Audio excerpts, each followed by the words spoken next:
Justice must be made. It is finally confirmed that Jacket is the next hoster coming to Payday 3. It had to be, really.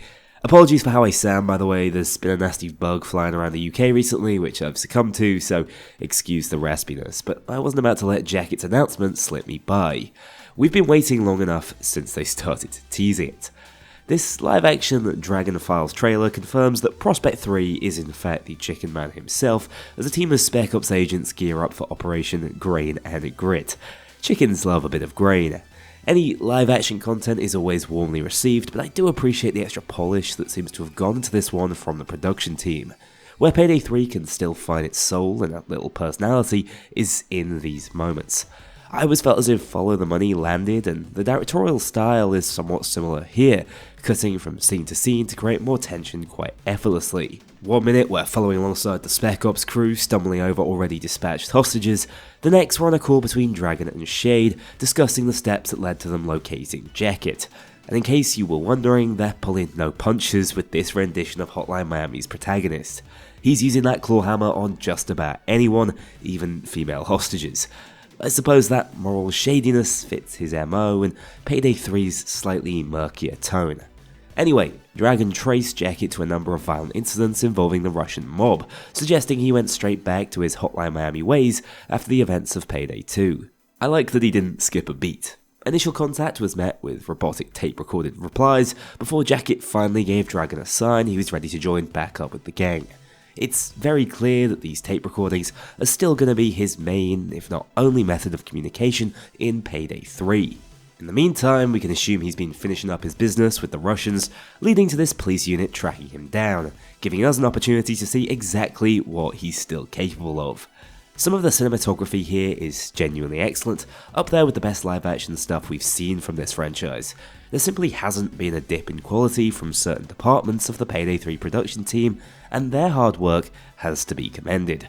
We hear 2 separate tape recordings at the end of this Dragon Files episode, which I assume have been lifted directly from the game. I absolutely adore the tone of them, although what's a little surprising is the British voice template that's being used seems completely new from his original 4 Payday 2 voices.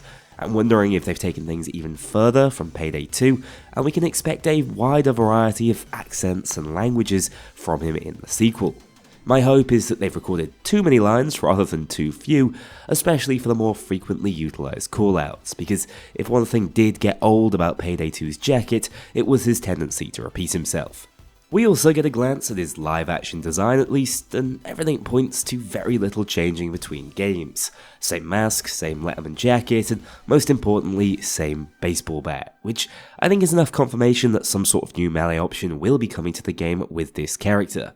Whether it's a fully fledged damaging system, as we've hoped for a while now, or a simple weapon butt reskin, I don't think it's possible to do Jacket without the bat. It's such obvious marketing in my opinion.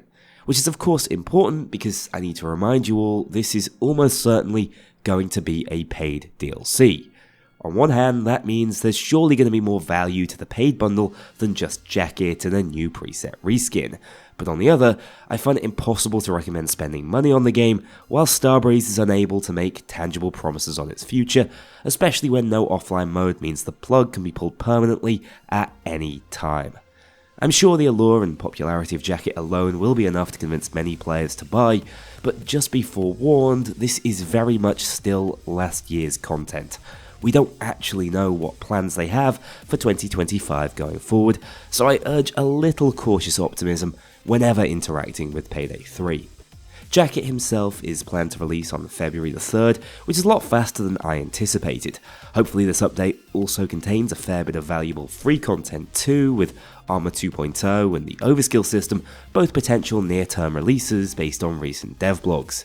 From my perspective, it doesn't matter how iconic or popular Jacket is, if we don't see new worthwhile ways to play the game in this coming patch, it won't take long for those who've checked out the game again to lose interest, and any head of steam his announcement brings to dissipate. It's the free editions that have the potential to swing the fortune of Payday 3, and any DLC should always be considered on the merit of the game it's releasing in. Hopefully that makes sense and you don't think I'm just dampening excitement for Jacket. I truly rate this live action trailer and I'm excited to see how they've implemented the character in game. For the time being, we'll have to wait for more information, but with the third just a couple of weeks away, we shouldn't be waiting for too long. Thank you so much for watching, take care, once my voice can handle a longer script, I'll be back with more videos very soon. I'll see you then. The predator becomes the prey. A huge thank you to my dedicated Patreon backers. If you want to join this crew in going infamous, check out the link below and pledge as little as $2 to see your name in the credits, or get 24-hour early access to future videos and vote on upcoming content. Take care, I'll see you all soon.